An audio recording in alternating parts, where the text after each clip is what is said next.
Toutes et à tous, bonsoir et bienvenue dans le premier journal télévisé de cette nouvelle semaine sur l'Intelligente TV, la Web TV dont vous rêvez. Voici le sommaire. À la une, 3 septembre 2003, 3 septembre 2021, l'intelligent d'Abidjan a 18 ans.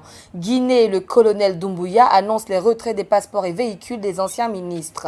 Afrobasket, la Tunisie prive la Côte d'Ivoire d'un troisième sacre continental. Créé le 3 septembre 2003, le quotidien L'Intelligent d'Abidjan a soufflé sa 18e bougie ce vendredi 3 septembre 2021, suivant cet élément de Mamadou Ouattara. 3 septembre 2003, 3 septembre 2021, voici 18 ans bien sonnés que l'Intelligent d'Abidjan, le quotidien dont vous avez rêvé, fait son chemin malgré les vicissitudes du secteur de la communication. C'est grâce à vous, nos lecteurs et nos partenaires, que l'aventure continue. Oui, l'aventure continue parce que vous, partenaires, annonceurs et lecteurs, avez cru candidement à notre utopie qui a commencé le 3 septembre 2003. Cette utopie a germé et pris naissance dans l'esprit du directeur général Alafé Ouakili qui monte de toutes pièces l'entreprise avec une équipe, la galvanise et la dirige de main de maître pour être ce journal dont vous avez rêvé. Ces noces de turquoise, 18e anniversaire, sonnent l'âge de la majorité légale de votre quotidien. On a désormais le droit de vote pour ainsi dire. L'aventure va continuer parce que vous êtes là. Et l'Intelligent d'Abidjan, sous la houlette de son directeur général, fait des pieds et des mains pour être à la hauteur de vos attentes pour une visibilité plus pointue. C'est pour répondre à vos attentes de plus en plus exigeantes que l'Intelligent d'Abidjan a depuis le 14 février 2021 lancé une web TV dénommée l'Intelligent TV qui se veut votre partenaire dans un environnement concurrentiel. L'aventure continue et osons ensemble pour que cette autre utopie qui est la web TV déplace des montagnes et atteigne de hautes cimes parce que le ciel seul est notre limite. Durant 18 ans de présence continue dans les kiosques à journaux de Côte d'Ivoire, l'Intelligent d'Abidjan a livré des informations justes, vraies et vérifiables. Toutes choses qui montrent le sérieux de Alafé Ouakili. En effet, le directeur général est regardant sur le traitement de l'information avant publication. Ensemble avec vous, lecteurs, partenaires et annonceurs de l'Intelligent d'Abidjan, nous devons continuer l'aventure avec la Web TV et lui permettre de grandir aussi. L'histoire a déjà retenu qu'il était une fois sous les tropiques d'Afrique des lecteurs, des partenaires et annonceurs qui ont porté à bout de bras une entreprise de presse, un journal, une Web TV avec des hommes et des femmes déterminés. Merci et rendez-vous en 2023 pour une grande célébrité après la grande célébration de ses 15 ans sur 3 continents.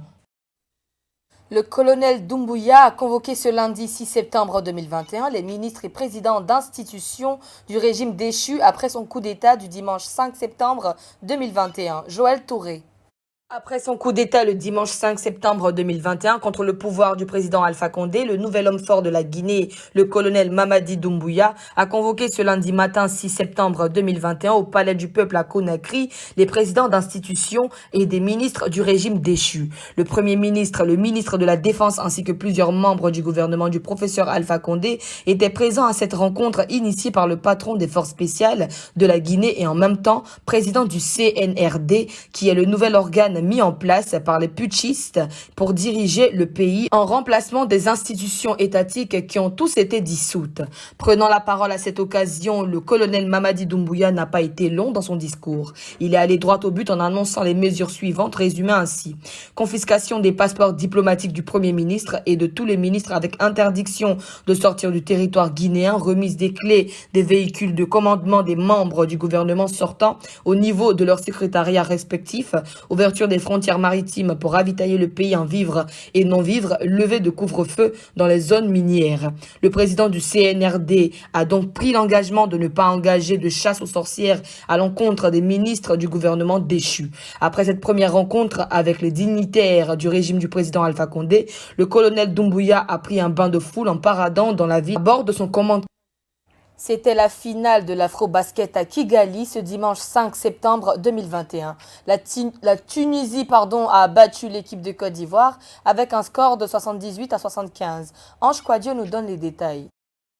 La Tunisie a remporté le dimanche 5 septembre 2021 la 30e édition de l'Afrobasket 2021 à Kigali au Rwanda. Après 2011 et 2017, les Tunisiens soulèvent pour la 3e fois le trophée de cette compétition. Pour inscrire son nom dans les annales de cette compétition pour la 2e fois consécutive, la Tunisie a battu en finale la Côte d'Ivoire sur le score de 78-75. Salah Mejri et ses coéquipiers ont ainsi privé la Côte d'Ivoire d'un 3e sacre continental après le titre de 1981 et 1985. Solide défensivement et offensivement, les Tunisiens ont dominé les Ivoiriens dans les 2 premiers quarts-temps, 25-18 et 22-16. Matt Costello et ses coéquipiers ont manqué d'adresse et pêché défensivement. C'est donc logiquement que la Tunisie part à la pause avec un avantage de 13 points. Fouettés dans leur orgueil, les éléphants avec Souleymane Diabaté, 20 points, 3 rebonds et 2 passes décisives, vont déjouer les aigles du Carthage au 3e quart-temps. Ils s'imposent de 7 points d'écart, 25-18. Au dernier quart-temps, les Ivoiriens plus déterminés à refaire leur retard au score font douter la Tunisie durant ces 10 dernières minutes. Les pachydermes s'imposent dans ce dernier quart-temps 16-13, mais insuffisant pour détrôner la Tunisie qui conserve son trophée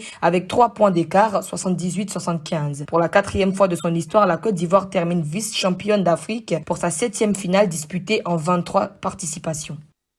Merci de nous avoir suivis. Rendez-vous demain même heure pour le prochain numéro avec toute l'équipe de production. Portez-vous bien.